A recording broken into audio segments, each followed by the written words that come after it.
ہمیں بھی اور عوام کو بھی کہ کیسے یہ ازدہا اور یہ کیسے کشکول توڑیں گے. کلاس صاحب اوور ٹو یو. کلاسٹر صاحب مطلب خدا نہ خواستہ جس طرح سے عامر متین صاحب نے صورتحال کو ایکسپلین کیا ہے تو ملک کے دیوالیہ ہونے کا بھی کوئی خطرہ پیدا ہو سکتا ہے؟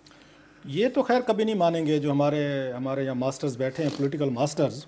جو سوال آپ نے کیا وہ بڑا اہم تھا شہباز شریف صاحب والا کہ پہلے کشکول کی تھی, آج آپ نے نئی ٹرم نکالی دیکھ کی. کشکول اب دیکھ بن گئی آپ کی ٹرم. ہمارے رنگ میں آتی جا رہی ہے, میں نے دیکھا یہ آپ کی ٹرم. آپ نے ہم جب یہ پروگرام تیار کر رہے تھے آپ نے کوئن کی ہے یہ جو ٹرم ہے کہ نا, یہ اب یہ کشکول نہیں رہا, یہ دیکھ بن گئی. صورتحال تو وہی ہو گئی. اب جو مجھے تھوڑی سی اس میں رونا ہے, ہنسی ہے, مجھے اب اس میں نہیں آ رہا کہ شہباز شریف صاحب کو ایک داد دینی پڑے گی. یہ وہاں پہ حکومت میں رہتے ہوئے نا یہ اپنے کو ایکٹ کرتے ہیں کہ میں اپوزیشن کا وہ بندہ ہوں, یا میں اس عوام کے اندر ہوں, خادم اعلیٰ ہوں, عوام کے بہاف پہ میں حکومتوں سے اسٹیبلشمنٹ سے لڑ رہا ہوں. یہ آج کی بات وہ کہیں گے دیکھیں غربت ایسی ہو کہ جالب کا جیسے انہوں نے کہا جالب کی نظمیں یاد کر لیں انہوں نے. اس کے بعد آج جو انقلابی تقریر کی ہے, اب ان کو داد دینی چاہیے دو چیزوں سے. یا تو وہ سمجھتے ہیں جو آڈینس ہے ان کی اتنی گوف ہے, جو میرے جیسے بیٹھے انہیں بات نہیں سمجھ آ رہی, اور یہ جو کچھ کہہ رہے ہیں لوگ کہہ رہے ہیں دیکھا یہ کتنی اچھی بات کہہ رہے ہیں اور بالکل ٹھیک کہہ رہے ہیں. یہ کشکول کس نے اٹھایا تھا؟ جیسے عامر کہہ رہے ہیں, جو عامر نے فگر دیا ہے 22 ارب ڈالر لیے تھے لون انہوں نے پیپلز پارٹی دور میں. یہ واجد رانا کہہ رہے ہیں. واجد رانا جو ہے سابق سیکریٹری فائنانس ہیں. یہ کوئی ہم نہیں دے رہے فکر, جو وہاں پہ موجود ہے جس نے یہ ڈیلنگ کی ہوئی ہے نہ, وہ کہہ رہے ہیں کہ اب جو ہمارے فائنانس منسٹر صاحب ہیں انہوں نے 26 ارب ڈالر انہوں نے لے لیے. یہ بھی واجد رانا نے کہا جو فائنانس یہاں سیکریٹری تھے. یہ لوگ سمجھتے ہیں. اور اس کے بعد حفیظ پاشا صاحب کو اگر ہم کوٹ کریں, جن کی مسز جو ہیں عائشہ پاشا صاحبہ, وہ ان کی پنجاب کی وزیر خزانہ ہیں. صحیح. وہ جو ہیں وہ وزیر خزانہ, بیگم وہاں پہ وزیر خزانہ ہے, اور وہ جو پاشا صاحب ہیں انہوں نے جو پکچر انہوں نے پورٹرے کیا. تو پھر آپ والا سوال جینوئن بنتا ہے کہ پاکستان جو ہے 2018 میں تو پاکستان کے حالات تو بڑے خراب ہونے والے ہیں. یہ بلوم برگ کی رپورٹ بھی ہم نے پہلے کوڈ کی تھی. تو پاشا صاحب ہمیں اسی طرف لے کے گئے ہیں کہ حالات جو ہو رہے ہیں پاکستان کے لیے بڑی ڈینجرس ہیں. عامر جو بات کہہ رہے تھے کہ آپ اپنے پیسے کیسے بڑھیں گے, فارن ریمیٹنسز ایک ہوتی ہیں. ابھی شکر کریں کہ بیرون ملک پاکستانی ہمیں پیسے بھیج رہے ہیں, ہماری کچھ بچت ہوئی ہے ایک چیز. اور دوسری وہ جو ہے اس پہ شک کیا جاتا ہے کہ وہ پاکستان کی بلیک منی ہے جو وہاں سے واپس آ جاتی ہے, اور ہم اس پہ 12 ارب روپے ڈالر آ رہا ہے, ہم اس پہ چل رہے ہیں. 16 تک اب اس کا چلا گیا ایک چیز.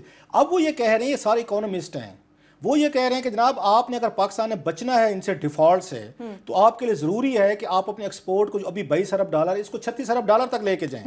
ہماری امپورٹ جو ہیں یہ لوگوں کو یقین نہیں آئے گا کہ 22 ارب ڈالر ہم دنیا کو چیزیں ہم بیچتے ہیں, ان سے لیتے ہیں, بیچ کے 22 ارب ڈالر ہم اپنے ملک میں لے آتے ہیں, اور 44 ارب ڈالر کی ہم یہ دنیا کو ہم پیمنٹ کرتے ہیں. یہ لوگوں کو سمجھنے کی ضرورت ہے.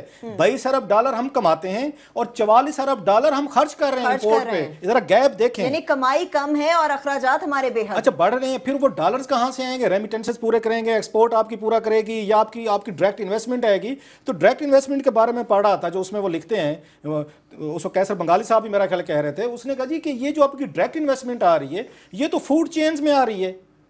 یہ تو آپ یہاں پہ وہ آپ ان کو بنا رہے ہیں یہاں پہ, آپ جو باہر کے فوڈ چینز یہاں پر آ رہے ہیں, آپ بیڈ فوڈ کی وہ آ رہے ہیں, تو آپ کی مینوفیکچرنگ میں نہیں آ رہی. جو مینوفیکچرنگ لگے ہیں, کوئی انڈسٹری لگے ہیں, کوئی آ کے یہاں لوگوں کو جاب زیادہ تعداد میں ملیں, وہ پیسہ یہاں پہ وہ کماتے ہیں, اس کو ڈالرز میں کنورٹ کر کے باہر لے کے جا رہے ہیں. وہ بھی آپ کا ڈالر کا آپ کا فلو ہو رہا ہے. اور پھر میں ان سے شہباز شریف صاحب سے پوچھنا چاہتا ہوں, یہ تنقید انہوں نے کس پہ کی ہے؟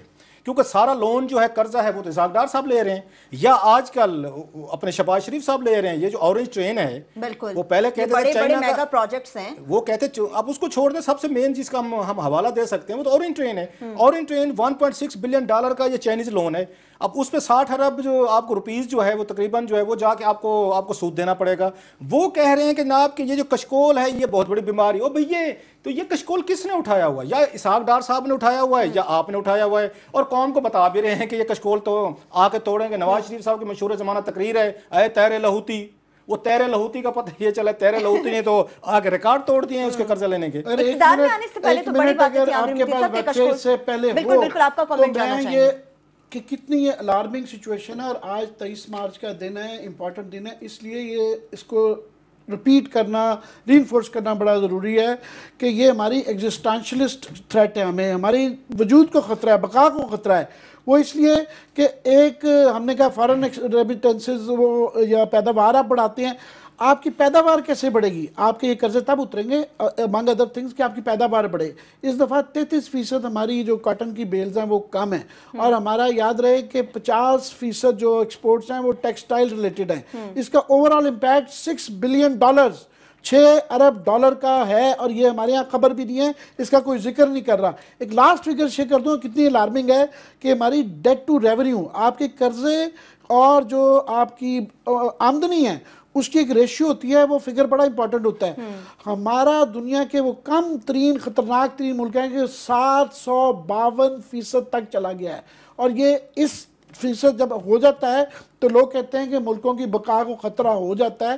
میں کہہ رہا ہوں اگر ہمارے فگرز غلط ہوں تو پلیز ہمیں آگے کانٹرڈکٹ کر دیں اور ہمیں سمجھا دیں. یعنی کہ یہ کہا جا سکتا ہے بلومبرگ نے جو رپورٹ شائع کی ہے کلاسز صاحب وہ بڑی حد تک صحیح ہے. 2018 یہ میں بھی نہیں کہہ رہا, آپ بھی نہیں کہہ رہے, یہ حفیظ پاشا صاحب کہہ رہے ہیں. وہ کہہ رہے ہیں 2016 میں آپ نے ری شیڈولنگ کرنی ہے, آپ نے اپنے لونز کی کرنی ہے, IMF سے دوبارہ قرضہ لینا پڑے گا آپ کو ریپیمنٹ کرنے کے لیے آپ لونز لینے پڑ گئے. اور تھوڑا سا میں زخموں پہ وہ کہ نمک میں ذرا چھڑکتا جاؤں گا. ہماری قوم کو ہمیں فیلڈ میں بھارت سے مقابلے کی بڑی فکر رہتی ہے.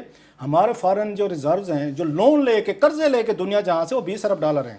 انڈیا اس وقت وہ $250 ارب کا ان کا وہ ہے, $250 ارب جو ہے ان کا فارن ریزرو ہے انڈیا کا, وہی مقابلہ ہے کہ برابر کی چوٹ پہ کریں. $90 ارب کی ایکسپورٹ ہے ان کی IT کی, صرف IT کی. وہاں پہ انڈین کمپنیز جو ہیں وہ ایکسپورٹ کر رہی ہیں, وہ پاکستان کے ٹوٹل ایکسپورٹ سے زیادہ ہیں ایک کمپنی. سو ذرا تھوڑا سا اس طرف بھی کوئی ذرا توجہ دیں کہ بھارت سے باقی چیزوں میں تو ہم مقابلے میں لگے رہتے ہیں. کوئی فارن ریزرو آپ نے کیسے بڑھانے ہیں, آپ نے IT $90 ارب میں بتا رہا ہوں, انہوں نے ایک کمپنیز جو ہیں وہ ہم سے کہ ان کے بجٹ جو ہیں ان کے ایکسپورٹ جو ہے وہ پاکستان کی ٹوٹل ایکسپورٹ سے زیادہ ہے. اور جیسے عامر کہہ رہے 14% آپ کی کم ہوگی, کاٹن آپ کی تباہ ہو گئی ہے. آپ کو کہیں سے لگتا ہے کہ کوئی بندہ یہاں پہ کوئی کنسرنڈ ہو, پھر ہمیں قائد اعظم کے فرمودات جو ہیں وہ سناتے ہیں, دیگر چیزیں کرتے ہیں.